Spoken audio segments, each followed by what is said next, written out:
India versus China, which country is better for the higher education, or if you're planning to do your university or college outside and you're considering these two countries, guys, today I'll be share a few of information that you can easily know which is the best place, but a part of a scholarship. So if I'm saying if you go to scholarship maybe for India or for China, just go for it and don't consider whatever I'm going to say, because you know scholarship is something free. You got a free opportunity, so for sure to take it. But if you're coming for a private study, so make sure to consider whatever I'm going to speak. And if it is your first time here, this is your African boy, myself, Gabs Gabi. I'm from South Sudan, currently in India, and I'm doing my petroleum engineering, that is BTech, guys. So I'm going to share few of my experience as a foreign student in India, and also I do have my African friends who are studying in China, and they shared with me few of this information, and I'm here to give you their conclusion or overall of what is good when you're planning to study either for India or China. So the first thing I will tell you is that coming to education or the academic purpose, guys, both country, India and China, they offer high quality education, guys, with no lie. When it comes to education purpose, both India and China, they're so good. But there is more other things to consider also while you are studying or doing your education abroad. So the first thing to consider is the language, guys. So India and China, they are totally two different countries. So if you go to China, guys, their system is that for foreigners or the foreign student, the first thing you will be doing is studying the language, guys. They will make you study language for more than 6 months or almost 1 year. You will be studying a language. That is something compulsory before doing your course. Okay. But in India, it's opposite of that. In India, if let's say if you're coming here to study engineering or pharmacy, straight up you will just start from your first year, guys, doing your required course. They don't involve anything like language, nothing to be compulsory here, because in India people speak Hindi, so they don't force you to learn that. So if you know English, that is enough for you to come India and start your study. So what I'm trying to say here, if you're studying, if let's say if you are planning to go in China, so you are going to have more time, like you are going to have like 1 year. If you are supposed to study for BTech 4 years course, so it's gonna be like maybe almost 5 years course, because the first year they will consider it for language study in China. But in India, if it is 4 years course, it will be only 4 years course. And that is what I love about India, and this is what made me to choose India.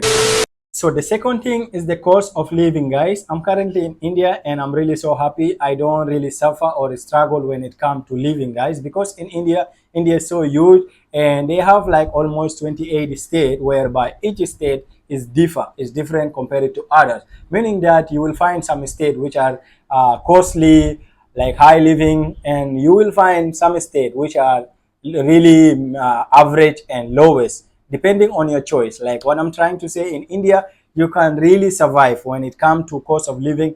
You don't have to worry about that. If you're having financial problem, like considering the cost of living, India is the best place, guys, to stay, because you will be finding like a single room with around $50 and less. And for 2 BHK, like two bedroom with washroom, it will be like around $70 to $80.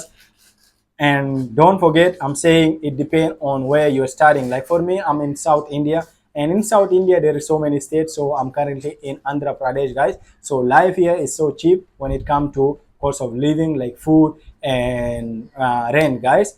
In general, food in India is not that much costly, but what is costly is when it comes to the rent, guys. Like let's say if you're going to study in Bangalore compared to Andhra Pradesh, this is really totally different. Like in Bangalore, you can rent 1 BHK with almost 10,000, which is like $100 and 20. But in Andhra Pradesh, it will be less than $50 or say $50 only, guys. So this is what I see it good and more better than China, because China, guys, definitely the thing is not going to be the same as India.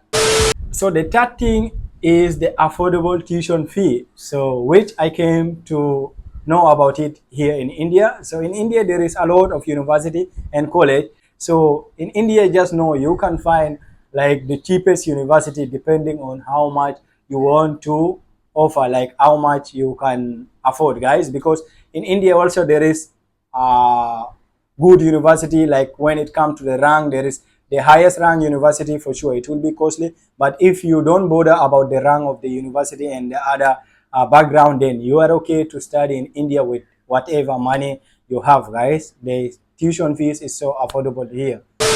And the last but not the least, which I love about the Indian university, I don't know about China, guys. If you're watching from China, or if you do have experience with the Chinese university, guys, you can tell me, because I'm in India. And what I love about the Indian university, guys, the administration, they are just like your friend. They are like your college mate. What I'm trying to say, guys, they are so friendly and lovely. When you're studying in India, guys, you don't really feel bad, because everyone, especially for foreigners, everyone want to be your friend, and they are really ready to help you anytime, especially the staff, teachers, the administration.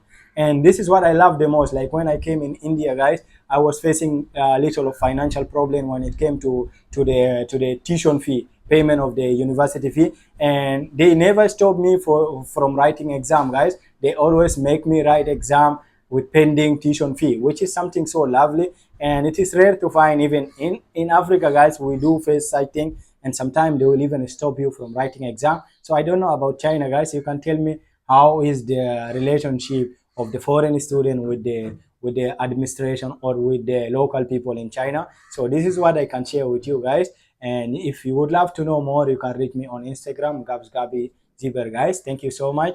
And that is it. Love from Africa.